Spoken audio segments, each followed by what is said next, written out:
there, I'm Misty Ann back in my closet with another wardrobe planning quick tip for you.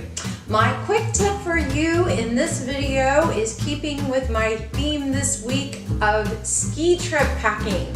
So one thing that you might want to consider including in your suitcase for your ski trip is a nice comfortable pair of slippers. When you come back to your hotel room after a day of skiing in those boots, it can be really nice and comforting to have a nice, comfortable, plush pair of slippers to put on. I think I got my first pair of Uggs ever, actually when I was on my first ski trip in my 40s. So these are kind of the second generation from that. I love these. They were a little bit bulky, so I went with a little bit smaller pair for this trip.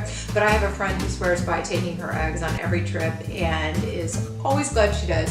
So I think that is definitely something that you would be glad that you included in your suitcase. If this was helpful for you, please give me a like, please consider subscribing, and please join me again this Sunday. I'm going to be talking about out on the town or out for the day when you're not skiing, so the non-ski resort clothes. Last week, I actually did a wardrobe planning session on ski clothes. So if you're getting ready to go on a ski trip, definitely check both of those out. In the meantime, have a great rest of your week.